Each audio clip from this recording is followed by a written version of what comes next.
அனைவருக்கும் வணக்கம். நான் கார்த்தி. இந்த வீடியோவில் சார்ல்ஸ் டிக்கென்ஸ் எழுதின ஆலிவர் ட்விஸ்ட் அப்படிங்கிற ஒரு நாவல் பற்றி தான் பார்க்க போகிறோம். சார்ல்ஸ் டிக்கென்ஸ் இவர் பார்த்தீங்கன்னா விக்டோரியன் ஏஜ் சேர்ந்த ஒரு ரைட்டர் அண்ட் இவர் நிறைய நாவல்ஸ் பப்ளிஷ் பண்ணியிருக்காரு. இவருடைய செகண்ட் நாவல் தான் இந்த ஆலிவர் ட்விஸ்ட் அப்படிங்கிற நாவல். இவருடைய எல்லா நாவல்ஸுமே சோஷியல் நாவல் அப்படிங்கிற ஒரு சப்ஜானருக்கு கீழே தான் வருது. சோஷியல் நாவல் அப்படின்னா என்னென்னா ரைட்டர்ஸுடைய கான்டெம்ப்ரரி லைஃப்பில் ஏற்படுற ப்ராப்ளம்ஸை மையமாக வச்சு எழுதுறது தான் சோஷியல் நாவல்ஸ். விக்டோரியன் ஏஜ் அப்படின்னாலே ஓரளவுக்கு நல்லா இங்கிலாந்து ப்ராஸ்பரான ஒரு ஏஜ் அப்படின்னு தான் சொல்லணும். அண்ட் இண்டஸ்ட்ரியலைசேஷனுக்கு அப்புறமா மாற்றங்கள் நிறையவே ஏற்பட்டுச்சு. அதோடு சேர்ந்து நிறைய பிரச்சனைகளும் வந்துச்சு. சைல்ட் லேபர்ஸ் அப்படிங்கிறவங்க ரொம்பவே அதிகமானாங்க. சிம்னி ஸ்வீப்பர்ஸ் இந்த மாதிரி குழந்தைங்களை நிறைய வேலை வாங்கிட்டு இருந்தாங்க.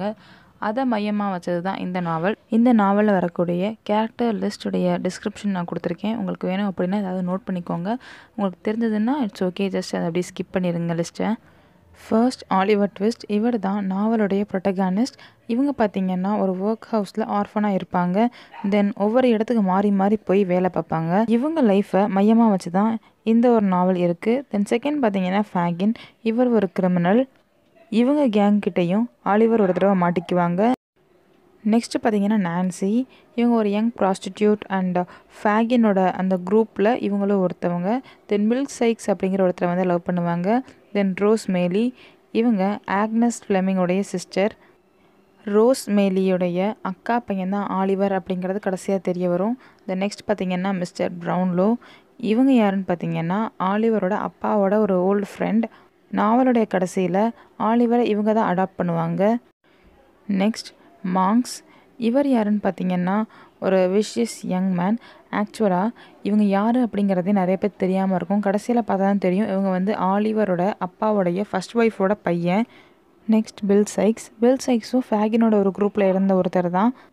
Mister bumble. இவர் ஆலிவர் பிறந்த அந்த ஒரு ஒர்க் ஹவுஸில் பீடலில் ஒர்க் பண்ணிட்டு இருந்தார். பீடல் அப்படின்னா minor church official. Next Agnes Fleming. இவங்க தான் ஆலிவருடைய அம்மா. Then Mr Leeford. இவங்க ஆலிவருடைய அப்பா. Then Mr Losberne. இவங்க யாருன்னு பார்த்தீங்கன்னா மிஸ்ஸஸ் மேலியோடைய family physician. Then Mrs Maylie யாருன்னா ரோஸ் மேலியை அடாப்ட் பண்ணியிருப்பாங்க. ஆக்சுவலாக ஆக்னஸ் ஃப்ளெமிங்கோட தங்கச்சி தான் ரோஸ் மேலி. அவங்க சின்ன வயசில் இருக்கும் போதே அவங்க அப்பா அண்ட் அக்கா இறந்தனால அவங்க அனாதையாக இருப்பாங்க. அப்போ தான் மிஸ்ஸஸ் மேலி அவங்கள அடாப்ட் பண்ணுறாங்க. Next Harry Maylie. இவங்க மிஸ்ஸஸ் மேலியுடைய பையன். தென் இவங்க ரோஸ் மேலியை கல்யாணம் பண்ணிக்குவாங்க. Artful Dodger, Charley Bates. இவங்க ரெண்டு பேருமே ஃபேகினோட குரூப்பில் இருக்க அந்த pickpockets. Then Old Sally. இவங்க தான் ஆலிவர் பிறந்தப்போ இருந்த அந்த nurse. Then Mrs Corney. Mrs Corney யாருன்னா ஆலிவர் பிறந்த அந்த ஒரு ஒர்க் ஹவுஸில் மேட்ரனாக இருப்பாங்க. தென் லேட்டர் மிஸ்டர் பெம்பலை கல்யாணம் பண்ணிக்குவாங்க. Next Noah Claypole and Charlotte. இவங்க ரெண்டு பேரும் ஆலிவர் மூணாவதாக ஒர்க் பண்ண அந்த ஒரு இடத்துல இருந்த ஒர்க்கர்ஸ். தென் டாபி கிராக்கெட். இவங்களும் ஃபேகினோட குரூப்பில் ஒருத்தர். நெக்ஸ்ட் பார்த்திங்கன்னா மிஸ்ஸஸ் பெட்வின். இவங்க மிஸ்டர் ப்ரவுன்லோவோட kind hearted housekeeper. Then புல்சாய்.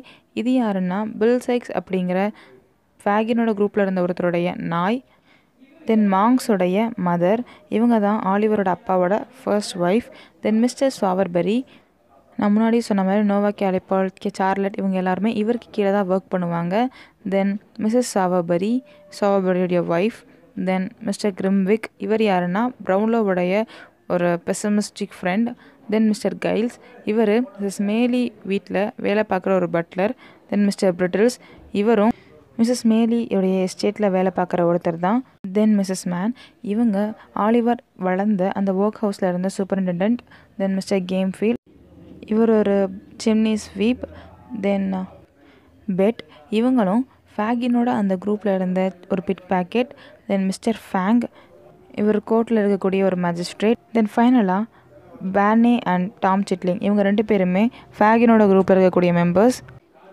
என்னடா இவ்வளவு பெருசாக இருக்கி கேரக்டர் லிஸ்ட்னு சொல்லிட்டு பயப்பட வேணாம். இதுக்கடுத்து நான் கொஞ்சம் சிம்பிளிஃபை பண்ணி கொடுத்துருக்கேன். அதை மட்டும் பார்த்தாலே கொஞ்சம் ஈஸியாக இருக்கும். பட் நம்ம கேரக்டர் லிஸ்ட் தெரியணுங்கிறதுக்காக தான் கொஞ்சம் பெருசாக கொடுத்துருக்கேன். இப்போ நம்ம நாவலுக்குள்ளே போகலாம். Oliver twist. இந்த நாவல் எப்படி ஆரம்பிக்குதுன்னு பார்த்தீங்கன்னா ஒரு ப்ரெக்னென்ட் லேடி ரோட்டில் வந்து ரொம்பவே கஷ்டப்பட்டுருக்காங்க. அவங்களுக்கு டெலிவரி டைம். ஸோ அங்கேருந்து ஒரு ஒர்க் ஹவுஸுக்கு கூட்டிகிட்டு வந்து அந்த ஒர்க் ஹவுஸில் இருக்கிற டாக்டர் வந்து ட்ரீட்மெண்ட் பார்க்குறாரு. அவங்களுக்கு டெலிவரியும் ஆகுது. பட் அவங்களுக்கு அந்தளவுக்கு கான்ஷியஸாக இல்லை. அப்போ அவங்க வந்து என்னுடைய குழந்தைய காட்டுங்க, நான் அட்லீஸ்ட் அவனுடைய முகத்தை மட்டுமா பார்த்துக்கிறேன், முகத்தை பார்த்துட்டு கூட நான் இறந்துடுறேன் அப்படின்னு சொல்கிறாங்க. அப்போ கூட அவங்க நர்ஸ் அண்ட் டாக்டர் சொல்கிறாங்க அந்த மாதிரிலாம் ஒன்றும் ஆகாது அப்படின்னு சொல்லிட்டு காமிக்கிறாங்க. அந்த குழந்தை முகத்தை பார்க்குறாங்க. பார்த்த உடனே அவங்க இறந்துடுறாங்க. அண்ட் அவங்க இறந்ததுக்கப்புறமா அந்த குழந்தை பிறந்த அதே ஒர்க் ஹவுஸோடைய இன்னொரு பிரான்ச் மிஸ்ஸஸ் மேன் அப்படிங்கிறவங்களுடைய கண்ட்ரோலுக்கு கீழே வருது. அங்கே அந்த குழந்தைய வளர விட்டுறாங்க. மிஸ்டர் பம்பிள் அப்படிங்கிறவர் தான் அந்த ஒரு ஒர்க் ஹவுஸ்க்கு பீடிலாக ஒர்க் பண்ணுறாரு. அவர் அந்த குழந்தைக்கு ONT அப்படிங்கிற 2 ஆல்ஃபபெட்டை சூஸ் பண்ணி ஆலிவர் ட்விஸ்ட் அப்படிங்கிற நேமையும் வைக்கிறாரு. அந்த ஒர்க் ஹவுஸில் தான் ஆலிவர் 9 வயசு வரையும் வளர்கிறான்.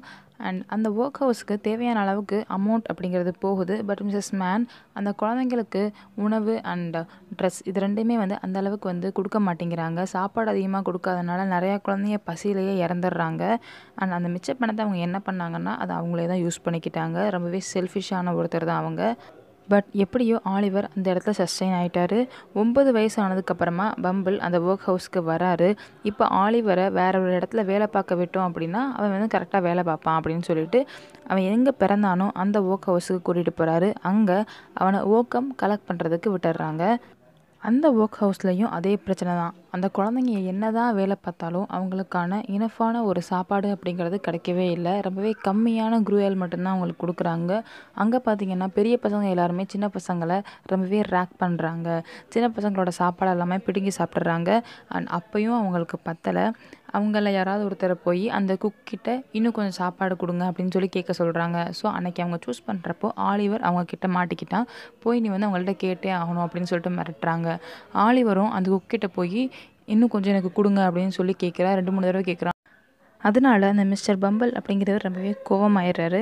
அவனுடைய ஷர்ட் அந்த கழுத்து மேலே இருக்க அந்த காலரை பிடிச்சி அப்படியே தூக்கிட்டு போய் ஒரு டார்க்கான ரூமில் கொண்டு போய் அடைச்சி வச்சிடுறாரு. தென் அவர் ரொம்பவே கோவமாக இருந்தனால அந்த ஒர்க் ஹவுஸ்க்கு வெளியில் இந்த ஆலிவருடைய நேம் எழுதி இவனை வந்து நாங்கள் அப்பரண்டிஸாக கொடுக்குறோம், யாருக்கு விருப்பமோ அமௌண்ட் கொடுத்து வாங்கிக்கலாம் அப்படின்னு சொல்கிறாங்க. அப்போ தான் மிஸ்டர் கேம்ஃபீல்ட் அப்படிங்கிறவர் ஆலிவரை வந்து வாங்கிக்கலாம் அப்ரெண்டிஸாக, ஸோ தட் அவருக்கு வந்து சிம்னி ஸ்வீப் பண்ணுறதுக்கு அவன் ஹெல்ப் பண்ணுவான்னு சொல்லிட்டு கேட்குறாரு. பட் பம்பிள் அவர்கிட்ட கொடுக்கல. தென் மிஸ்டர் சாவர்பரி அப்படிங்கிற அண்டர்டேக்கர் வராரு. அவர் ஆலிவரை 5 பவுண்ட்ஸ் கொடுத்து வாங்கிட்டு போயிடுறாரு. அண்டர்டேக்கர் அப்படின்னா இறந்த வீட்டிலலாம் வந்து ஒர்க் பண்ணுவாங்களே அவங்க தான். ஸோ அவங்க வந்து ஆலிவரை வாங்கிட்டு போயிடுறாங்க. போயிட்டு அவருடைய பெட் எங்கே இருக்குன்னு பார்த்தீங்கன்னா ஒரு பெட்டுக்கு கீழே, கட்டிலுக்கு கீழே தான் ஆலிவர் படுத்திருக்கான். அன்னைக்கு டின்னர் என்னென்னு பார்த்தீங்கன்னா நாய்க்கு போட்டு நாய் சாப்பிடாமல் இருந்த அந்த மீட் தான் ஆலிவருக்கு வந்து அன்றைக்கி டின்னர். அவ்வளோ மோசமாக ட்ரீட் பண்ணாங்க. ஆலிவர் படுத்திருந்த அந்த இடத்துல பார்த்தீங்கன்னா நிறையா சவப்பெட்டி அது இதுன்னு இருக்குது. அதை பார்த்து அந்த 9 வயசு பையன் ரொம்பவே பயப்படுறான். தென் அவங்க வீட்டில் வந்து மிஸ்ஸஸ் சாவபரியுடைய ஒய்ஃப் இருக்காங்க. அவங்களும் ஆலிவரை ரொம்பவே மோசமாக தான் ட்ரீட் பண்ணுறாங்க. தென் இன்னொரு பையன் வேலைக்கு வரான். அவன் தான் நோவா கேலிபால் அப்படிங்கிறவன். தென் அங்கே இருக்க மெய்டு தான் சார்லட். நோவா அண்ட் சார்லட் இவங்க 2 பேருமே வந்து லவ்வர்ஸ். நோவாவுக்கு வந்து அப்பா அம்மா 2 பேரும் இருக்காங்க. பட் ஆலிவருக்கு கிடையாது. அப்படிங்கிறனால நோவா நிறைய தடவை ஆலிவரை வந்து கிண்டல் பண்ணுவான். உங்கள் அம்மா எங்கே, உங்கள் அப்பா எங்கே அப்படிலாம் சொல்லி கிண்டல் பண்ணுவான். ஒரு தடவை அந்த ஒரு கிண்டல் பண்ணுறது அப்படிங்கிறது ரொம்பவே எக்ஸ்டெண்டுக்கு போயிடுது. அந்த கோவத்தில் ஆலிவர் நோவா வந்து ரொம்பவே அடிச்சிட்றான். இவங்க 2 பேரும் சண்டை போடுற சவுண்டை கேட்டு மிஸ்ஸஸ் சாவபரி அண்ட் சார்லட் 2 பேரும் வராங்க. இவங்க 2 பேரும் சேர்ந்து ஆலிவரை ஒரு ரூமில் போட்டு டோரை க்ளோஸ் பண்ணிடுறாங்க. நோவா ரொம்பவே கோவத்தில் மிஸ்டர் பம்பிள்கிட்ட போய் சொல்லிடுறான். பிகாஸ் மிஸ்டர் பம்பிள் தான் அப்ரெண்டிஸாக ஆலிவரை வந்து கொடுத்துருக்காங்க இல்லையா. மிஸ்டர் பம்பிள் வராரு. வந்த உடனே உள்ளுக்குள்ளே இருக்க ஆலிவர் கிட்ட நீ சாரி கேளு அப்படின்னு சொல்லி கேட்குறாங்க. பட் ஆலிவர் தான் கேட்க மாட்டேன்னு சொல்லிடுவான். பிகாஸ் அவன் தப்பு பண்ணல, நோவா மேலே தான் தப்பு அப்படிங்கிறனால. தென் மிஸ்டர் சாவபரி வராரு. அவர்கிட்ட மிஸ்ஸஸ் சாவபரி, சார்லட், நோவா 3 பேருமே சேர்ந்து நிறையா ஏற்றி விடுறாங்க. அதனால் அவர் ஆலிவரை பயங்கரமாக அடிச்சுட்டு அவருடைய ரூமுக்கு வந்து அனுப்பிடுறாரு. அன்றைக்கி ஃபுல்லாக நைட் பார்த்தீங்கன்னா ஆலிவர் பயங்கரமாக அழுதுகிட்டே இருக்கான். அவருடைய கண்ணில் இருக்க தண்ணி வத்துற அளவுக்கு அழுதுகிட்டே இருக்கான். நான் அதுக்கு செத்தே போயிருக்கலாம் அப்படிங்கிற மாதிரிலாம் ரொம்பவே திங்க் பண்ணுறான். தென் நெக்ஸ்ட் என்ன பண்ணுறான்னா, இதுக்கு மேலே இந்த வீட்டில் இருந்து ஒரு யூஸும் கிடையாது, நம்ம ரொம்ப வேலை வாங்குறாங்க, அடிக்கிறாங்க, நம்மளை அவமானப்படுத்துகிறாங்கன்னு சொல்லிட்டு நெக்ஸ்ட் மார்னிங் நம்ம ஓடி போயிடலான்னு சொல்லிட்டு முடிவு பண்ணுறான். அன்றைக்கி ஏர்லி மார்னிங் சீக்கிரமாகவே எந்திரிச்சிட்டு முதல் நாள் டின்னருக்கு கொடுத்த அந்த ப்ரெட்டையும் எடுத்துகிட்டு அவனுக்கு தேவையான விஷயங்கள் அவன் கையில் வச்சுருப்பான் இல்லையா, ட்ரெஸ் இதெல்லாம் எடுத்துகிட்டு லண்டனுக்கு போகிறான்னு சொல்லிட்டு கிளம்பி போயிடுவான். கிட்டத்தட்ட 20 மைலுக்கு மேலே அன்றைக்கி ஃபுல்லாக அவன் நடந்துக்கிட்டே இருப்பான். அன்றைக்கி கையில் வச்சுருந்த அந்த ப்ரெட்டை சாப்பிட்ருவான். தென் கொஞ்சம் தூரம் போனதுக்கப்புறமா அவன்கிட்ட ஒரே ஒரு பென்னி இருக்கும். அதுக்கு வந்து ஒரு ப்ரெட் ஸ்லைஸ் வாங்கி சாப்பிட்ருவான். அன்றைக்கி நைட் பார்த்திங்கன்னா ஒரு ஹெட்ஜுக்கு அடியில் நல்லா சுருண்டு படுத்திருப்பான். பிகாஸ் அந்த இடத்துல வந்து ஒரு போர்டு இருக்கும், பெக்கர்ஸில் யாரும் இங்கே இருக்கக்கூடாது. சப்போஸ் பெக்கர்ஸ் யாராவது பார்த்தாங்க அப்படின்னா அவங்கள வந்து ப்ரிசனில் போட்டுருவோன்னு சொல்லிட்டு ஒரு நோட்டீஸ் இருக்கும். அதை பார்த்த உடனே பயந்து போய் படுத்திருப்பான். அன்றைக்கி நைட் ஃபுல்லாக அவன் வந்து பட்னியாகவே இருப்பான். இந்த நெக்ஸ்ட் மார்னிங் அவனுக்கு இதுவரையும் அடைஞ்சிராத ஒரு பசி அப்படிங்கிறது இருக்கும். ஈவன் அவன் செத்துருவான் அப்படின்னு கூட அவன் கற்பனை பண்ணி பார்த்தான். பட் என்ன ஆச்சுன்னா ஒரு ஓல்டு உமன் அவனுக்கு வந்து ஃபீட் பண்ணுவாங்க. பிகாஸ் ஆலிவரை பார்க்குறதுக்கு தொலைஞ்சு போன தன்னுடைய பேரை மாதிரி இருக்குன்னு சொல்லிட்டு சாப்பாடு கொடுப்பாங்க. அதே மாதிரி அந்த இடத்துல போயிட்டு இருந்த ஒரு ஓல்டு மேன் ஆலிவருக்கு வந்து ஒரு ஹாஃப் பிரெட் ஸ்லைஸும் சீஸும் கொடுப்பாரு. அதை வந்து ஆலிவர் சாப்பிடுவான். தென் மறுபடியும் லண்டனை நோக்கி அவனுடைய நடையை வந்து ஆரம்பிச்சிருவான். இதே மாதிரி ஒவ்வொரு இடத்துலையும் கிடைக்காததை சாப்பிட்டுட்டு நடந்துகிட்டே இருக்கான். கிட்டத்தட்ட 7 நாட்கள் நடந்து போயிட்டே இருக்கான். இப்போ ரொம்பவே சோர்வாக இருக்கான். ஒரு இடத்துல உட்காந்துருக்கான். அப்போ வந்து ஒரு பையன் ரொம்பவே நீட்டாக ட்ரெஸ் பண்ணிட்டு கோட் சூட்லாம் போட்டுட்டு ஹேட்லாம் போட்டுட்டு வரதை பார்க்குறான். பார்க்கவே ரொம்பவே ரிச்சாக இருக்கான். அவன் ஆலிவர்கிட்ட வந்து என்ன பண்ணுற, இங்கே எப்படி வந்தேன்னு கேட்டால், நான் 7 நாளாக நடந்துகிட்டே இருக்கேன், நான் லண்டன் நோக்கி போயிட்டுருக்கேன் அப்படின்னு சொல்லுவான். உனக்கு யாராவது அங்கே தெரியுமான்னு கேட்பான். பட் எனக்கு யாரையுமே அங்கே தெரியாது அப்படின்னு ஆலிவர் சொல்லிடுவான். ஸோ நீ ரொம்பவே பசியாக இருக்கான்னு அந்த பையன் கேட்குறப்ப, ஆமாம் எனக்கு ரொம்பவே பசிக்குதுன்னு சொல்லுவான். 2 பேருமே சேர்ந்து சாப்பிட்லான்ட்டு அந்த பையன் கூட்டிகிட்டு போவான். அப்போ அவனுடைய பேரை வந்து இன்ட்ரடியூஸ் பண்ணுவான். என்னென்னு பார்த்தீங்கன்னா ஜாக் டாக்கின்ஸ். அண்ட் இவர் வந்து ஆர்ட்ஃபுல் டாஜர் அப்படின்னு சொல்லுவாங்க. டாஜர் ஆலிவர்கிட்ட, நீ என் கூடயே வந்துடு, நான் உனக்கு வந்து ஒரு வீட்டுக்கு கூட்டிகிட்டு போகிறேன், அங்கே உனக்கு ஃபுட்டு தங்குறதுக்கு இடம் எல்லாமே கிடைக்கும் அப்படின்னு சொல்கிறான். ஆலிவரும் அதை நம்பி அங்கே போகிறான். எங்கே போகிறாங்கன்னு பார்த்தீங்கன்னா ஃபேகினோட வீட்டுக்கு. ஃபேகினோட வீட்டில் ஆலிவர் மாதிரியே நிறைய ஆர்ஃபன்ஸ் இருக்காங்க. அண்ட் ஆலிவரும் அவங்க நல்லா சாப்பிட்டு ரெஸ்ட் எடுக்கிறான். கொஞ்ச நாள் அவங்க வீட்டிலையே இருக்கான். அண்ட் அப்போ பார்த்தீங்கன்னா எல்லோரும் வந்து நாங்கள் வேலைக்கு கிளம்புறோன்னு சொல்லிட்டு பெரிய கோட்லாம் போட்டிருக்காங்க. அப்போது ஃபேகினோட பேக்கெட்டில் கையில் எல்லாமே போட்டிருக்க வாட்ச் எல்லாத்தையுமே வந்து ஒன்றா எடுத்து அவங்க வச்சிட்ருக்காங்க. இதெல்லாம் வந்து ஃபர்ஸ்ட் ஆலிவர் பார்க்குறான். தென் அவங்க ஜாபுக்கு போனதுக்கப்புறமா ஃபேகின், இப்போ இவங்கெல்லாம் பண்ணாங்க இல்லையா, அதே மாதிரி நீயும் எனக்கு தெரியாமல் என்னுடைய பொருட்களெல்லாம் எடுக்க முடியுதான்னு பாருன்னு சொல்கிறான். அதே மாதிரி ஆலிவரும் அந்த ட்ரெஸ்ஸோடைய பேக்கெட்டை லைட்டாக இழுத்து விட்டுட்டு அந்த பர்ஸை மட்டும் எடுக்கலாம் ட்ரை பண்ணி பார்த்துட்ருக்கான். இது ஒரு கேம் அப்படின்னு சொல்லிட்டு இவனும் ஜாலியாக விளையாடிட்டுருக்கான். ஃபேகின் ஒரு பாக்ஸில் நிறையா வாட்சஸ், கோல்டு வாட்ச் இந்த மாதிரி எல்லாமே காமிக்கிறாரு. அது எல்லாத்தையும் ஆலிவர் பார்க்குறான். அண்ட் இவ்வளோ வச்சுருக்காரு, ஆனால் ஏன் இவ்வளோ பேர் கஞ்ச பிஸ்னரியாக இருக்கார், சின்ன வீட்டில் இருக்கார் அப்படிலாம் கூட திங்க் பண்ணுறான். ஃபேகினோட ஒர்க் ஹவுஸ்க்கு தான் பெட் அண்ட் நான்சி அப்படிங்கிற 2 பொண்ணுங்களும் அப்பப்போ வருவாங்க. அவங்க கூட ஆலிவர் ரொம்பவே ஜெல்லாக இருப்பான். அவங்களும் ஆலிவரை ரொம்பவே கேர் பண்ணி பார்த்துக்குவாங்க. ஆலிவர் அட்வான்ஸ், நானும் ஒர்க் பண்ண வரேன், என்னால் வீட்டில் தனியாக இருக்க முடியல அப்படின்னு சொல்லுவான். ஃபர்ஸ்ட் ஃபேகின் அவனை விட மாட்டாங்க. But Artful Dodger and Charley Bates இவங்க 2 பேர்த்து கூடயும் சேர்ந்து ஆலிவர் வந்து ஒர்க் பண்ணுறதுக்காக போவாங்க. பட் அவங்க என்ன ஒர்க் பண்ணுறாங்க அப்படிங்கிறது ஆலிவருக்கு தெரியாது. ஆக்சுவலி டாஜரும் பேட்ஸும் ஒரு பிக் பாக்கெட்டர்ஸ். ஸோ அவங்களுடைய வேலையை ஆலிவருக்கு புரிய வைக்கணும் அப்படிங்கிறதுக்காக ஆலிவரை ஒரு இடத்துல நிற்க வச்சிடுறாங்க. தென் அவங்க தூரமாக போய் ஒரு புக் ஸ்டோருக்கு போகிறாங்க. புக் ஸ்டோருக்கு வெளியில் ஒருத்தர் புக்ஸ் எல்லாம் வாங்கிட்டுருக்காரு. அவர் ரொம்பவே வயசானவர். ஒரு கையில் புக் வச்சு வாசிச்சிட்ருக்காரு, இன்னொரு கையில் வந்து ஒரு குச்சி வந்து ஊனி நின்றுட்டுருக்காரு. அதை பார்த்துட்டு டாஜர் அண்ட் பேட்ஸ், இந்த ஆள் தான் வந்து கரெக்டாக சூட் ஆவாருன்னு சொல்கிறாங்க. அப்பையும் ஆலிவருக்கு ஒன்றுமே புரியல. இவங்க 2 பேரும் கிட்ட போகிறாங்க. அந்த ஓல்ட்மேனோட பாக்கெட்லேருந்து ஒரு சில்க் ஹேண்ட் கர்ச்சீஃப் எடுக்கிறாங்க. அதுக்கடுத்து வாட்ச் எடுக்கிறாங்க, ஜுவல் எடுக்கிறாங்க. அவங்களால என்னென்ன முடியுமோ அதெல்லாம் அவர் படிச்சுட்ருக்க அந்த டைமில் எடுத்துகிட்டே இருக்காங்க. எடுத்து முடிச்சுட்டு அவங்க அப்படி கொஞ்சம் கொஞ்சமாக ஓடுறாங்க. ஓல்ட்மேன் அவருடைய ட்ரெஸ்லேருந்து ஏதோ வெயிட் குறையிறத பார்த்துட்டு சுற்றி பார்க்குறாரு. அப்போ ஆலிவர் ரொம்பவே பார்த்து பயந்து போயிருக்கான். அண்ட் அந்த ஓல்ட்மேனோட ரியாக்ஷனை பார்த்து திடுன்னு ஓட ஆரம்பிச்சிடறான். இப்போ அந்த ஓல்ட்மேன் ஆலிவர் தான் அவரோட திங்ஸ் எல்லாம் எடுத்துட்டான்னு நினச்சிட்டு அவன் தான் திருடுன்னு சொல்கிறாங்க. அண்ட் மற்றவங்க எல்லாருமே அந்த ஆலிவரை வந்து துரத்தி பிடிச்சிடுறாங்க. ஆலிவரை மேஜிஸ்ட்ரேட் முன்னாடியும் நிற்க வைக்கிறாங்க.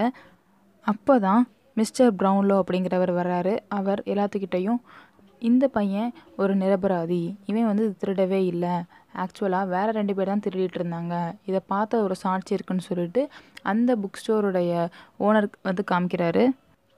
அட் லாஸ்ட் ஆலிவரை வந்து விட்டுடுறாங்க. ஆலிவர் இப்போ மிஸ்டர் ப்ரௌன்லோ கூட அவருடைய வீட்டுக்கு போகிறான்.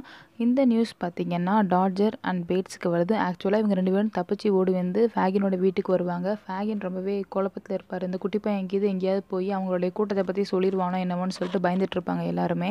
இப்போ தான் இந்த இடத்துல பில் சைக்ஸ் அப்படிங்கிற ஒரு திருடன் வர்றான். அந்த சைக்ஸ் கிட்ட ஃபேகின் ஒரு ஒர்க் கொடுக்குறாரு. என்னன்னு பார்த்தீங்கன்னா அந்த ஆலிவர் அப்படிங்கிற அந்த சின்ன பையனை கண்டுபிடிச்சி மறுபடியும் அவங்க குரூப் கிட்ட கொண்டு வந்து விடுறது தான்.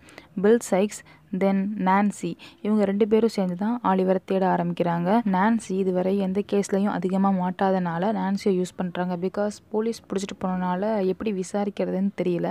ஸோ நான்சி ஆலிவரை தன்னுடைய தம்பியாகவும், அந்த ஊரில் வந்து என்னோட தம்பியை போலீஸ் பிடிச்சிட்டு போயிட்டாங்க, அவனை யாராவது பார்த்தீங்களா, அவன் எங்கே இருக்கான்னு யாருக்காவது தெரியுமா, என்னுடைய அம்மா வந்து ரொம்பவே உடம்பு சரியில்லாதவங்க, அவனுக்காக வெயிட் பண்ணிட்டு இருக்காங்க, அந்த பையன் வீட்டிலேருந்து ஓடி வந்துட்டான் அப்படின்லாம் கதை கட்டி அவன் எங்கே இருக்கான் அப்படிங்கிற இன்ஃபர்மேஷனை கேதர் பண்ணுறாங்க. அப்போ தான் ஒருத்தர்கிட்ட இருந்து அவர் மிஸ்டர் ப்ரௌன்லோ பென்டன்வையில் அவங்களோட வீடு இருக்குது அப்படிங்கிறத கண்டுபிடிக்கிறாங்க. சூன் அந்த கேங்கில் இருக்கவங்க எல்லாருமே ஆலிவர் எப்போ அந்த வீட்டை விட்டு வெளியில் வருவான் அப்படிங்கிறதுக்காக காத்துக்கிட்டே இருக்காங்க. இவங்க தேட ஆரம்பித்தது அப்போருந்தே மிஸ்டர் ப்ரௌன்லோ வீட்டில் தான் ஆலிவர் இருக்கான். அங்கே ரொம்பவே கம்ஃபர்டபுளாக ஆலிவரை ஃபீல் பண்ணான். அவங்க வந்து ஆலிவருக்கு புது ட்ரெஸ் கொடுக்குறாங்க, தென் தேவையான ஃபுட் கொடுக்குறாங்க, ரொம்பவே நல்லா ட்ரீட் பண்ணுறாங்க. ஆலிவரையும் ப்ரௌன்லோவுக்கு ரொம்பவே பிடிச்சிருக்கு. முக்கியமாக ப்ரௌன்லோவுடைய ஹவுஸ் கீப்பரான மிஸ்ஸஸ் பெட்வினுக்கு ரொம்பவே பிடிச்சிருந்தது. மிஸ்டர் ப்ரௌன்லோவோட வீட்டில் ஒரு போர்ட்ரைட் பிக்சர் இருக்குது, ஒரு பொண்ணோட ஃபோட்டோ. அது பார்க்குறதுக்கு ஆலிவரோட ஃபேஸும் அந்த பொண்ணோட ஃபேஸும் கிட்டத்தட்ட ஒரே மாதிரி இருக்குது. அதை பார்த்த உடனே ஆலிவர் ஜஸ்ட் டிஸ்டர்ப் ஆன மாதிரி இருக்கான். தென் கொஞ்சம் ரிலாக்ஸ் ஆகிடுறான். கொஞ்ச நாள் அங்கேயே ஆலிவர் ரொம்பவே நல்லா இருக்கான். ஒரு நாள் நைட் மிஸ்டர் ப்ரௌன்லோ அவரோட ஃப்ரெண்டான கிரிம்விக் அப்படிங்கிறவரை கூப்பிடுறாரு. அப்போது ஒரு புக் செல்லர் வராரு. அவர் ப்ரௌன்லோ கிட்ட சில புக்ஸை கொடுக்குறாரு. அப்போ மிஸ்டர் ப்ரௌன்லோ ஏற்கனவே வாங்கியிருந்த புக்ஸ் எல்லாம் சிலது ரிட்டர்ன் பண்ணாமல் இருந்துச்சு, அதை கொடுக்கணுங்கிறதுக்காக திருப்பி கூப்பிட்றாரு. பட் அந்த புக் செல்லர் சீக்கிரமாகவே போயிடுறாரு. அப்போ ஆலிவர் கொடுங்க, நான் போய் கொடுத்துட்டு வரேன், எனக்கு அந்த புக் ஸ்டோரோட வழி தெரியும், நான் பாதுகாப்பாக வந்துடுறேன்னு சொல்கிறான். ஃபஸ்ட்டு ப்ரௌன்லோ உன்னால் முடியாது அப்படின்னு சொல்கிறாரு. பட் ஆலிவர் ரொம்பவே கம்பல் பண்ணனால நீ போயிட்டு வான்னு சொல்லிட்டு அமௌண்ட் ஒரு 5 பவுண்ட்ஸை வந்து கொடுத்துட்றாரு. ஆலிவரும் அவங்களுக்கு வந்து ஹெல்ப் பண்ணுறதா நினச்சிட்டு ரொம்பவே ஜாலியாக போயிட்டு வரான். அப்போ மிஸ்டர் கிரிம்விக் மிஸ்டர் ப்ரௌன்லோ கிட்ட என்ன சொல்கிறாருன்னா, அவன் திரும்பி வரமாட்டான், அவன் ஏற்கனவே இருந்த கேங் கூடயே போயிடுவான், அவனை பார்த்தா எனக்கு அப்படி தோணலை அப்படிலாம் சொல்கிறாரு. பட் ப்ரௌன்லோ அவன் திரும்பி வந்துடான், அவன் நல்ல பையன் அப்படின்லாம் சொல்கிறாங்க. ஆலிவர் அந்த புக்கை ரிட்டர்ன் பண்ண போயிட்டுருக்கப்போ திடீர்னு யாரோ ஆலிவரோட ஆமை பின்னாடி இருந்து பிடிச்சிடுறாங்க. யாருன்னு கத்துறப்போ இது என்னோடய தம்பி, நீ எங்கே போனோன்னு ஒரு சவுண்டு கேட்குது. ஆலிவர் அதோட பொண்ணோடைய ஃபேஸவே பார்க்கல, யாரோ பொய் சொல்கிறாங்க, என்னை காப்பாற்றுங்கன்னு சொல்கிறாங்க. பட் அந்த பொண்ணோட குரலை கேட்டு மற்றவங்க யாருமே பெருசாக கண்டுக்கலை. அது யாருன்னு பார்த்தீங்கன்னா நான்சியோட ஃபேஸை பார்த்த உடனே ஆலிவர் நீ எதுக்கு எனக்கு பிடிக்கிற அப்படிலாம் கேட்குறான். தென் அந்த இடத்துல பில் சைக்ஸ் வராரு. பில் சைக்ஸ் ஆலிவரை நல்லா மண்டையிலே போட்டு கூட்டிகிட்டு போயிடுறாரு. அவர் கூட ஒரு நாயும் இருக்குது. அண்ட் இந்த புல்சை அப்படிங்கிற ஒரு நாய் தான். இந்த நாய் வந்து ரொம்பவே பாவமான நாய், அதே நேரத்தில் பார்த்திங்கன்னா அரகண்ட்டான நாய். பில் சைக்ஸ் அந்த நாயை நல்லாவே ட்ரீட் பண்ண மாட்டார், எத்தி உதப்பார், ரொம்பவே கொடுமைப்படுத்துவார். பட் அவர் இல்லாதப்போ அந்த நாய் அவரோட கேரக்டரோடைய தான் மற்றவங்க கிட்ட வந்து பழகும். ஸோ ஆலிவர் பார்த்திங்கன்னா நான்சி அண்ட் பில் சைக்ஸ் கூட ஃபேகினோட அந்த பழைய டென்ட்டுக்கே போயிடுறான். அங்கே மறுபடியும் ஃபேகினுடைய அந்த கூடாரத்தில் அந்த பிக் பாக்கெட் ட்ரெஸ்க்கு நடுவில் ஆலிவருடைய அந்த பழைய அழுக்கு துணியிலேயே ஒர்க் பண்ண ஆரம்பிக்கிறான். ஆலிவரை அதுக்கடுத்து எந்த ஒரு மிஷனுக்குமே கூட்டிகிட்டு போகலை, அதாவது பிக் பாக்கெட் அடிக்கிறது, திருடுறது இதுக்கெல்லாம் கூட்டிகிட்டு போகல, வீட்டிலையே வந்து உட்கார வச்சுருக்காங்க. ஆலிவருக்கு இருந்த ஒரே மன வருத்தம், கில்ட்டினஸ் என்னென்னா மிஸ்டர் ப்ரௌன்லோ அவனை ரொம்பவே நல்லா பார்த்துக்கிட்டாங்க. ஆனால் இப்போது அவருக்கு ஆலிவரை பற்றின ஒரு தப்பான இமேஜ் தான் இருந்திருக்கும், தப்பாக நினச்சிருப்பாரோ, நான் திருடிட்டு நினச்சிருப்பாரோன்னு சொல்லிட்டு ரொம்பவே கில்ட்டியாக இருப்பான். இதுக்கு நடுவில் ஆலிவர் பிறந்த அந்த ஒர்க் ஹவுஸில் வீடெலாம் இருந்த மிஸ்டர் பம்பிள் அப்படிங்கிறவர் லண்டனுக்கு வருவார். அவர் வந்த உடனே மிஸ்டர் ப்ரௌன்லோ ஒரு அட்வர்டைஸ்மெண்ட் போட்டிருப்பார். ஆலிவர் அப்படிங்கிற அந்த சின்ன பையனை பற்றி யார் இன்ஃபர்மேஷன் கொடுத்தாலும் அவங்களுக்கு வந்து 5 guineas ரிவார்டு அப்படின்னு சொல்லி இருந்திருப்பார். ஸோ இது வந்து நம்ம வளர்த்த பையன் அப்படின்னு சொல்லிட்டு வேகமாக அந்த பம்பிள் போவார். அங்கே ப்ரௌன்லோ ஆலிவர் எந்த மாதிரி பையன்லாம் சொல்லி கேட்குறப்போ பம்பிள் அவன் வந்து ரொம்பவே கெட்ட பையன், அவனை மாதிரி ஒரு பையனை பார்க்கவே முடியாது, ஏற்கனவே ஒரு பையனை வந்து சாகிற அளவுக்கு இவன் அடிச்சுட்டு ஓடி வந்துட்டான் அப்படிலாம் சொல்லி நிறைய தப்பான விஷயங்கள் மட்டும்தான் சொல்லுவாரே தவிர ஆலிவரை பற்றின நல்ல விஷயங்கள் எதையுமே சொல்ல மாட்டார். இதை கேட்ட உடனே ப்ரௌன்லோ அந்த ரிவார்டு அமௌண்ட்டை கொடுத்துட்டு அவர் அமுச்சிடுவார். ரொம்பவே கோவமாகவும் இருப்பார். அதுக்கப்புறமா ப்ரௌன்லோ ஆலிவரை தேடுறதுல எந்த ஒரு முயற்சியும் காட்ட மாட்டார். ஆக்சுவலாக மிஸ்டர் பம்பிள் எதுக்காக லண்டனுக்கு வருவாருன்னா அவர் யாராவது ஒரு பொண்ணை வந்து கல்யாணம் பண்ணிக்கலாம் அப்படின்னு நினைப்பாரு. அப்போது மிஸ்ஸஸ் கானி அப்படிங்கிறவங்கள வந்து பார்ப்பாரு. அவங்க ஏற்கனவே அவருடைய ஒர்க் ஹவுஸில் ஒர்க் பண்ணவங்க தான். அண்ட் அவங்க ஒரு விடோ. அவங்கள வந்து அப்ரோச் பண்ணுவார். தென் அவங்களுக்கும் பம்பிளை பிடிச்சனால 2 பேரும் மேரேஜ் பண்ணிக்கலாம் அப்படிங்கிற ஒரு முடிவில் இருப்பாங்க. அப்போ மிஸ்ஸஸ் கானியோட வீட்டில் ஓல்டு சாலி அப்படிங்கிற ஒரு நர்ஸ் இருப்பாங்க. அவங்க யாருன்னு பார்த்தீங்கன்னா ஆலிவருடைய அம்மாவுக்கு பிரசவம் பார்த்தவங்க.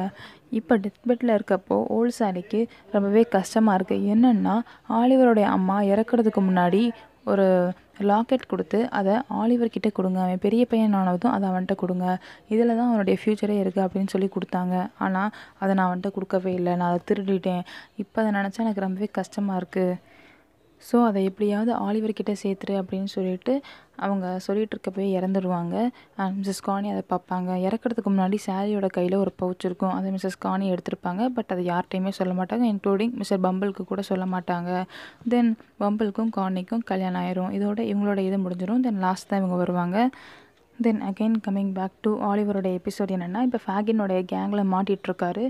இப்போது ஃபேகின் அண்ட் பில் சைக்ஸ் இவங்க 2 பேரும் சேர்ந்து ஆலிவருக்கு ஒரு மிஷன் தராங்க. என்னென்னா அவங்களுக்கு இருக்க இடத்துக்கு கொஞ்சம் தூரம் தள்ளி ஒரு பெரிய மாளிகை இருக்குது. அங்கே பார்த்தீங்கன்னா ரொம்பவே ப்ரெஷியஸான திங்ஸ் எல்லாம் வச்சுருக்காங்க. அதை திருடணுன்னா ஈஸியான வேலை கிடையாது. ஃப்ரண்ட் டோர் வழியாக திருடுறதுங்கிறது இம்பாசிபிள். பேக் டோர் வழியாக தான் வந்து நம்ம திருட முடியும். ஆனால் அங்கே அதிகமாக பாதுகாப்பு கிடையாது. பட் அங்கே போகிறதுக்கு ஒரே ஒரு சின்ன வழி தான் இருக்குது.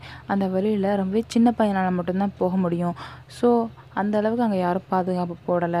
அந்த இடத்துல ஆலிவரை விட்டோம் அப்படின்னா அவன் உள்ளுக்குள்ளே போய் நமக்கு வந்து பின்வாசலை வந்து ஓப்பன் பண்ணி விட்டுருவான். அதுக்கப்புறமா நம்ம போய் திருடிடலான்னு சொல்லிட்டு பில் சைக்ஸ் ஐடியா தராரு. ஃபேகினும் ஒத்துக்கிறாரு. ஸோ அன்றைக்கி நைட் ஆலிவரை வந்து கூட்டிகிட்டு போகிறாங்க. ஆலிவருக்கு அதுக்கு முன்னாடி வரையும் இவங்க எதுக்கு போகிறாங்க என்ன போகிறாங்க ஒன்றுமே தெரியாது. ஆலிவரை கூட்டிகிட்டு போகிறாங்க. ஒரு புதருக்கு பின்னாடி நைட்டு வரையும் ஒளிஞ்சிருக்காங்க. தென் மிட் நைட் ஆன உடனே ஆலிவரை மெதுவாக கூட்டிகிட்டு போகிறாங்க. தென் அந்த வழியாக இறக்கி விட்டுடுறாங்க. அப்போ தான் ஆலிவருக்கு என்ன ப்ராப்ளம் என்ன நடந்துகிட்ருக்கு அதே புரியுது. ஸோ இப்போ ஆலிவர் என்ன நினைக்கிறான்னா, இவங்க 2 பேரும் அந்த உள் வீட்டில் வந்து இறக்கி விட்டதுக்கப்புறமா அங்கே உள்ளே இருக்க எல்லாத்தையும் நம்ம அலர்ட் பண்ணிடலாம். சத்தம் போட்டு எழுப்பிட்டோம் அப்படின்னா ஆலிவர் வந்து அவங்க காப்பாற்றிடுவாங்க. அதே சமயம் திருடங்களும் மாட்டிக்குவாங்க அப்படின்னு சொல்லிட்டு பிளான் பண்ணுறான். உள்ளே போன உடனே அவன் சத்தம் கொடுக்க ஆரம்பிக்கிறான். இந்த மாதிரி ஆலிவர் பண்ண உடனே பில் சைக்ஸுக்கு ஆலிவருடைய பிளான் புரிஞ்சு போச்சு. மறுபடியும் அந்த பையனை தூக்கிட்டு ஓட ட்ரை பண்ணுறாங்க. அப்போது அந்த வீட்டில் இருக்கவங்க எல்லாருமே சத்தம் கேட்டு எழுந்திரிச்சிட்டு ஒரு பிஸ்டலை வச்சு ஷூட் பண்ணுறாங்க. அது ஆலிவரோட கையில் போய் அடிபட்டுருது. ஆலிவர் மயங்கிடுறான். அவன் கையில் ரத்தம் ஊற்றிக்கிட்டே இருக்குது. அப்போ பில் சைக்ஸ் ஆலிவரை தோளில் போட்டுக்கிட்டு கூட இன்னொருத்தர் இருக்காங்க. அவங்களும் சேர்ந்து ஓடிட்டுருக்காங்க. அப்போது என்ன சொல்கிறாங்கன்னா பில் சைக்ஸ் கிட்ட, நீ ஆலிவரை தூக்கிட்டு ஓடுனேன்னா அவனால் ஓட முடியாது, ஸோ அவனை எங்கேயாவது தூக்கி போட்டுருன்னு சொல்கிறாங்க. பில் சைக்ஸ் பக்கத்தில் ஒரு டிச்சில் வந்து ஆலிவரை போட்டு அவருடைய கோட்டை கரட்டி ஆலிவர் மேலே போட்டுட்டு ஓடி போயிடுறாரு. நெக்ஸ்ட் டே வரையும் யாருமே வரல. ஆலிவர் அதே இடத்துல தான் இருக்கான். பில் சைக்ஸ் அண்ட் இன்னொருத்தர் 2 பேரும் ஃபேகின் கிட்ட போய் நாங்கள் மாட்டிக்கிட்டோம், எங்களால் திருட முடியல அப்படின்னு சொல்கிறாங்க. ஆலிவர் எங்கன்னு கேட்குறப்போ அவனை டிச்சில் போட்டோம், அவன் உயிரோடு இருக்கானா செத்துட்டானான்னு கூட தெரியல அப்படின்னு சொல்கிறாங்க. ஃபேகின் பயங்கரமாக கோவமாயிடுறாரு. நெக்ஸ்ட் டே ஆலிவர் எந்திரிச்சு பார்க்குறாரு. அவரால் எந்திரிக்கவே முடியல. ஏன்னா பக்கத்தில் கையில் பார்த்திங்கன்னா கன்னில் வந்து அடிபட்டிருக்கு. டிஷ்ஷில் வந்து ஒரு நாள் நைட்டு ஃபுல்லாக மூழ்கியிருக்காரு. எப்படியோ தத்தி போய் எந்த வீட்டில் திருடினாங்களோ அந்த வீட்டுக்கே போகிறாரு. அந்த வீட்டில் இருக்கவங்க எல்லாருமே ஆலிவரை பார்க்க வராங்க. அண்ட் பார்த்த உடனே இந்த பையன் தான் நேற்று நைட்டு திருடினான்னு சொல்லி கத்துறாங்க. ஆனால் திருடினவன் எதுக்கு வந்து மறுபடியும் இங்கேயே வரப்போகிறான்னு சொல்லிட்டு ஒரு நிமிஷம் யோசிக்கிறாங்க. அண்ட் அந்த வீட்டுடைய ஓனர் தான் மிஸ்ஸஸ் மேலி அப்படிங்கிறவங்களும் ரோஸ் மேலி அப்படிங்கிறவங்களும். இவங்களுடைய வீட்டில் வேலை செய்கிறவங்கள வந்து டாக்டருக்கு கால் பண்ண சொல்கிறாங்க. மிஸ்டர் லாஸ்பான் அப்படிங்கிறவங்க தான் ஃபிசிஷியன். அவர் வந்து இந்த பையன் திருடி இருக்க மாட்டான், பார்க்கவே இன்னசென்ட்டாக இருக்கான், மற்றவங்களுடைய வேலையாக இருக்குன்னு சொல்லிட்டு அந்த பையனுக்கு ட்ரீட்மெண்ட் கொடுக்குறாங்க. அன்றைக்கி வந்து ஆலிவர் பயங்கரமாக ரெஸ்ட் எடுக்கிறான். நெக்ஸ்ட் டே அவனுக்கு ஆரம்பத்துலேருந்து இப்போ வரையும் நடந்த விஷயங்கள் எல்லாத்தையும் மேலி ஃபேமிலிக்கு சொல்கிறாங்க. அவங்க ரொம்பவே பரிதாபப்பட்டு ஆலிவரை அவங்க கூடயே இருக்கிறதுக்கு அலோவ் பண்ணுறாங்க. அதே சமயம் ஃபேகின்ஸும் ஆலிவர் எங்கே இருக்கான்னு சொல்லிட்டு தேடிக்கிட்டே இருக்காங்க. அப்போது மார்க்ஸ் அப்படிங்கிற ஒருத்தரை ஃபேகின்ஸ் போய் மீட் பண்ணுறாங்க. மார்க்ஸ் ஃபேகின்ஸ் கிட்ட, நீங்கள் இந்த தடவை நல்லாவே பிளான் பண்ணல, ஏன் இப்படி பண்ணீங்கன்னு சொல்லிட்டு திட்டிகிட்டு இருக்காரு. மார்க்ஸ் அப்படிங்கிறவர் ரொம்பவே பணக்காரரான ஒருத்தர். இந்த இடத்துல வந்து அவர் யாருன்னு ரிவீல் பண்ணவே மாட்டாங்க. நாவலோடைய எண்டில் தான் அவர் யாருன்னு ரிவீல் பண்ணுவாங்க. ஆலிவர் ரோஸ்மேலி அண்ட் மிஸ்ஸஸ் மேலியோடைய வீட்டிலேயே ரொம்ப நாள் தங்கியிருப்பாங்க. அண்ட் நடுவில் ரோஸ்மேலிக்கு ரொம்பவே உடம்பு சரியில்லாமல் போயிடும். அப்போ மிஸ்டர் ஹாரி மேலி அப்படிங்கிறவங்க வராங்க. இவங்க வந்து மேலியோடைய பையன் அண்ட் இவர் ரோஸ்மேலியை விரும்புவார். இவருக்கு சர்ச்சில் வந்து ப்ரைஸ்ட் ஆகணும் இந்த மாதிரிலாம் ஆசை இருக்கும். பட் ரோஸ்மேலியை லவ் பண்ணனால அதெல்லாம் விட்டுட்டு வந்துடுவார். அவரும் ஆலிவர் மேலே ரொம்பவே கன்சர்னாக இருப்பார். ஆலிவர் இந்த வீட்டில் ரொம்பவே சந்தோஷமாக இருப்பான். ரொம்ப நாள் கழித்து இந்த மாதிரி ஒரு விஷயத்த வந்து அவர் என்ஜாய் பண்ணுறாரு. நடுவில் கொஞ்ச நாள் ப்ரௌன்லோ வீட்டில் என்ஜாய் பண்ணார். அந்த சந்தோஷம் ரொம்ப நாள் நீடிக்கலை. அகெயின் வந்து ரொம்பவே கஷ்டப்பட்டார். இப்போ மேலியோடைய ஃபேமிலியில் ரொம்பவே நல்லா இருக்கார். அதே சமயம் ஃபேகின்ஸோடைய குரூப் ரொம்பவே தீவிரமாக ஆலிவர் எப்போயாவது வெளியில் வருவானா, எங்கேயாவது மாட்டுவானான்னு சொல்லிட்டு தேடிக்கிட்டே இருக்காங்க. நான்சி பில் சைக்ஸோடைய வீட்டிலே இருக்காங்க. And Nancy and bill Sikes 2 பேருமே லவ் பண்ணுறாங்க. நான்சி ஆலிவரை தேடி போயிட்டுருக்கப்போ ஒரு நாள் ஃபேகினோட வீட்டில் இருப்பாங்க. அப்போது ஃபேகின் அண்ட் மாங்க்ஸ் இவங்க 2 பேரும் பேசிகிட்டு இருக்கிறத கேட்பாங்க. நெக்ஸ்ட் டே மேலியோடைய வீட்டுக்கு வேகமாக போவாங்க. எப்படின்னா பில் சைக்ஸுக்கு லாடனம் கொடுத்துருவாங்க. லாடனம் சாப்பிட்டனால அவர் மயங்கி விழுந்துடுவார். அதுக்கப்புறமா வேகமாக வந்து மேலியோடைய வீட்டுக்கு போவாங்க. ரொம்ப கஷ்டப்பட்டு ரோஸ்மேலியை பார்ப்பாங்க. ரோஸ்மேலியும் அப்போ தான் கொஞ்சம் கொஞ்சமாக உடம்பு தேறி நல்லாயிட்டு வந்துட்டுருப்பாங்க. நான்சி அவங்கக்கிட்ட போய் ஃபஸ்ட் வந்து மன்னிப்பு கேட்பாங்க. ஏன்னா இவங்களால தான் ஃபர்ஸ்ட் ஆலிவர் மாட்டிக்குவார். தென் ஆலிவருக்கு ஃபேகினோட குரூப்னால ரொம்பவே பெரிய ஆபத்து இருக்குது. ஈவன் அவங்க ஆலிவரை கொல்றதுக்கு கூட தயாராக இருக்காங்க. இதை ஃபேகின் அண்ட் இன்னொருத்தர் பேசிகிட்டு இருக்கிறத நான் கேட்டேன். ஸோ ஆலிவரை பத்திரமா பார்த்துக்கோங்க. இன்னும் நிறையா விஷயங்கள் இருக்குது. ஆனால் நான் கொஞ்சம் கொஞ்சமாக கலெக்ட் பண்ணி உங்கள்கிட்ட சொல்கிறேன். ஏன்னா நீங்கள் மீட் பண்ணணும் அப்படின்னா மிட் நைட் 11 to 12 நம்ம மீட் பண்ணலாம் அப்படின்னு சொல்லுவாங்க. ரோஸ்மேலி இந்த மாதிரி ஒரு விஷயம் நடந்ததை யார்கிட்டையுமே சொல்ல மாட்டாங்க. ஈவன் மிஸ்ஸஸ் மேலி அண்ட் ஹாரி மேலிட்ட கூட சொல்ல மாட்டாங்க. அந்த டைம் ஆலிவர் என்ன சொல்லுவான்னா, ப்ரௌன்லோ கூட தனக்கு ஏற்பட்ட விஷயங்களையும் ப்ரௌன்லோ கிட்ட தான் மன்னிப்பு கேட்டு அந்த 5 பவுண்ட்ஸை வந்து ரிட்டர்ன் பண்ணணும் அப்படின்னு சொல்லுவாங்க. அதே மாதிரி ரோஸ்மேலி அண்ட் ஹாரி மேலி 2 பேரும் போய் அவங்கள பார்ப்பாங்க. அப்போதைக்கு ரோஸ்மேலிக்கு மிஸ்டர் ப்ரௌன்லோவை கூட்டிகிட்டு போய் நான்சியை நைட் மீட் பண்ணலாம் அப்படிங்கிற ஒரு தாட் வரும். ஏன்னா ஒரு நம்பிக்கை அப்படிங்கிறது ப்ரௌன்லோ மேலே ஏற்படும். நான்சி அடுத்த நாள் நைட்டில் இருந்து போக ட்ரை பண்ணுவாங்க. பட் அவங்களால முடியாது. பிகாஸ் பில் சைக்ஸ் அவங்கள விட மாட்டாங்க. அண்ட் 1 வீக் அப்புறமா போக ட்ரை பண்ணுவாங்க. இப்போ ஃபேகின்ஸோட குரூப்பில் நோவா கேலிபோல் அண்ட் சார்லட் இவங்க 2 பேரும் ஜாயின் பண்ணுறாங்க. இவங்க 2 பேரும் யாருன்னு பார்த்தீங்கன்னா ஆலிவர் செகண்டாக வேலை பார்த்த சாவர்பெரிக்கு கீழே வேலை பார்த்த 2 பேர். இவங்களும் அந்த திருடர்கள் குரூப்பில் வந்து சேர்ந்துடுறாங்க. நோவா கேலிபோல் ரொம்பவே நம்பிக்கைக்கு உரியவனாக மாறிட்டான். ஸோ ஃபேகின்ஸ் நான்சி எங்கே போகிறான்னு பார்த்துட்டுவான்னு சொல்லி அனுப்புகிறாங்க. அப்போது நான்சி அண்ட் ரோஸ்மேலி இவங்கெல்லாம் பேசிகிட்டு இருக்கிறத நோவா மறைஞ்சிருந்து ஒட்டி கேட்டுட்டு நைட் வந்து ஃபேகின்ஸ் கிட்ட சொல்கிறாங்க. ஃபேகின்ஸ்க்கு பயங்கர கோவம். நான்சி இப்படி சொல்லிட்டாலேன்னு சொல்லிட்டு இந்த விஷயத்தை எல்லாத்தையுமே பில் சைக்ஸ் கிட்ட சொல்கிறாங்க. பில் சைக்ஸ் வந்த ஆத்திரத்தில் வேகமாக போகிறாங்க. நான்சியை பயங்கரமாக அடித்து கொன்னுடுறாங்க. கொன்னதுக்கப்புறமா அவரும் வேறு இடத்துக்கு போய் தலைமறைவாக வாழ்கிறாரு. ஆலிவர் மேலியோடைய குடும்பத்தில் சேர்ந்ததுக்கப்புறமா மாங்க்ஸ்னு முன்னாடி சொன்னேன் இல்லையா, அவர் ஒரு வேலை பண்ணுவார். என்ன அப்படின்னா மிஸ்டர் பம்பிளை மீட் பண்ணி ஓல்டு சாலி யாராவது தெரியுமா உங்களுக்கு அப்படின்னு கேட்ட உடனே வேகமாக மிஸ்ஸஸ் கானியை கை காட்டுவார். அவங்க தான் வந்து அவங்க இறக்குறப்ப கூட இருந்தாங்க அப்படின்னு சொல்லுவாங்க. அண்ட் மிஸ்ஸஸ் கானியை மீட் பண்ணிவிட்டு அவங்க கடைசியாக கொடுத்த அந்த பவுச்சை அவர் வாங்கிக்குவார். அண்ட் அதுக்கு ரிவார்டாக 25 பவுண்ட்ஸ் கிட்ட அவங்களுக்கு கொடுத்துருவாரு. அந்த பவுச்சை எடுத்துகிட்டு போய் அவங்க வீட்டுக்கு கீழே இருக்கக்கூடிய ரிவரில் வந்து தூக்கி போட்டுருவார். தூக்கி போட்டுட்டு இனிமேல் எந்த ஆதாரமும் கிடையாது அப்படின்னு சொல்லிட்டு சந்தோஷமாக போயிடுவார். தென் இப்போ என்ன ஆகுதுன்னு பார்த்தீங்கன்னா, ஆஃப்டர் நான்சி இறந்ததுக்கப்புறமா பில் சைக்ஸ் எல்லாம் வந்து ஒழிஞ்சுக்கிட்டதுக்கப்புறமா என்ன ஆகுதுன்னா, மிஸ்டர் ப்ரௌன்லோ அவருடைய ஆளை விட்டு மாங்க்ஸ் அப்படிங்கிறவனை வந்து கடத்திட்டு வர சொல்கிறாரு. மாங்க்ஸ் அப்போ தான் ப்ரௌன்லோவை பார்க்குறாங்க. நீங்கள் ஏன் இப்படி ட்ரீட் பண்ணுறீங்க அங்கிள் அப்படின்னு சொல்கிறாங்க. இப்போ தான் ட்விஸ்ட் என்னன்னு பார்த்தீங்கன்னா, ப்ரௌன்லோ அப்படிங்கிறவர் மாங்க்ஸுடைய அப்பாவோட ஓல்டு ஃப்ரெண்டு.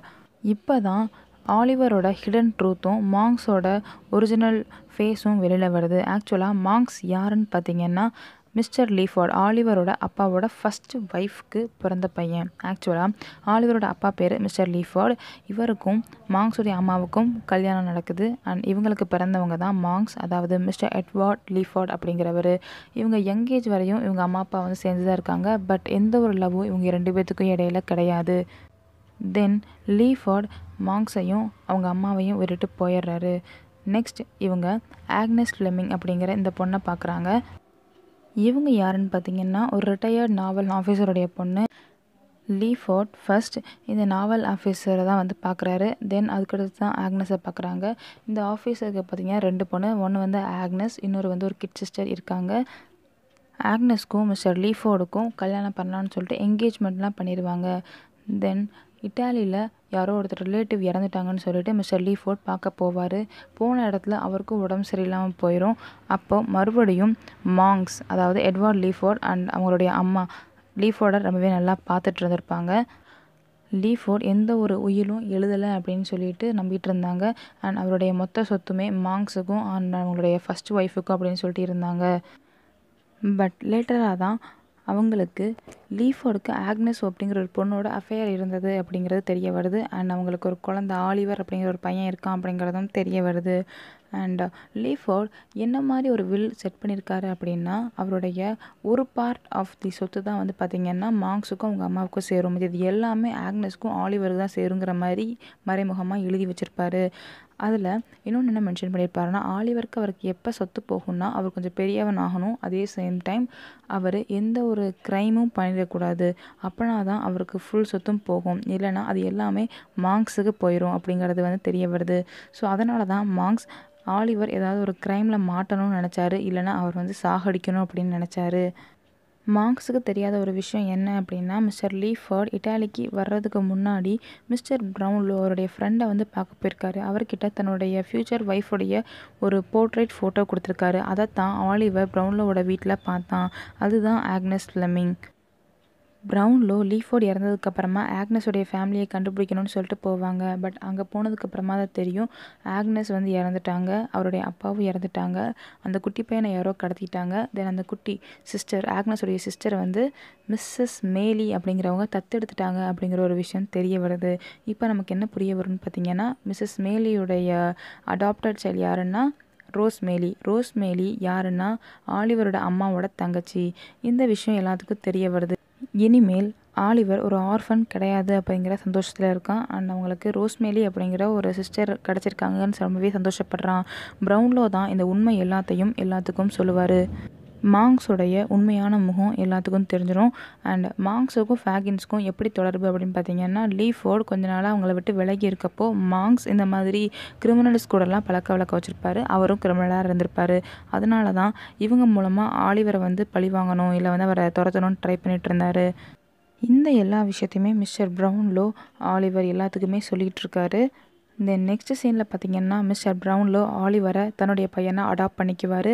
தென் ரோஸ்மேலி ஹாரி மேலியை கல்யாணம் பண்ணிக்குவாங்க. தென் ஃபேகினோட குரூப்பில் இருந்த அந்த கிரிமினல்ஸ் எல்லாருமே திருந்தி வாழ ஆரம்பிப்பாங்க. இந்த நாவல் எப்படி முடியும்னு பார்த்திங்கன்னா, ஹாரி மேலி ஆக்னஸ் அப்படின்னு ஒரு டாமில் செதுக்கிட்டு இருப்பார். அதோட இந்த ஒரு நாவல் முடியும். ஆலிவர் அப்படிங்கிற இந்த குட்டி பையனுடைய வாழ்க்கையில் எவ்வளவு சோகங்கள் இருக்குது. ஃபஸ்ட்டு மிஸ்ஸஸ் மேன் கூட வாழ்வாங்க, தென் பம்பிளோட வாழ்கிறாங்க, தென் மிஸ்டர் சாவர்பெரி அப்படிங்கிற அந்த ஒரு அண்டர்டேக்கர் கூட இருக்கார். தென் ஃபேகினோட அந்த பிக் பாக்கெட்டர்ஸ் குரூப்புக்குள்ளே வந்து சேர்ந்துடுறான். அதுக்கடுத்து ப்ரவுன்லோவோட வீட்டுக்கு போகிறாரு. கொஞ்ச நாள்லேயே மறுபடியும் அந்த ஃபேகினுடைய குரூப்புக்கே வராரு. அதுக்கடுத்து ரொம்பவே கஷ்டப்பட்டு மேலியோடைய வீட்டுக்கு போகிறாங்க. அதுக்கப்புறமா தான் ஆலிவருக்கு விடுதலை அப்படிங்கிற ஒன்றே கிடச்சிச்சு. ரொம்ப இன்ட்ரெஸ்டிங்கான இந்த நாவல் நான் படித்து பார்த்தேன், எனக்கு ரொம்பவே பிடிச்சிருந்துச்சி. அதனால் அப்லோட் பண்ணணும்னு நினச்சேன். ஐ நோ 30 நிமிஷம் பெரிய டைம், பட் நான் என்ன ரீட் பண்ணனோ அதை 75% ப்ரெசென்ட் பண்ணியிருக்கேன்னு நினைக்கிறேன். That's all about today's video. If you have any doubt or found any mistake, just comment that so that I'll try to rectify my mistake. Thank you.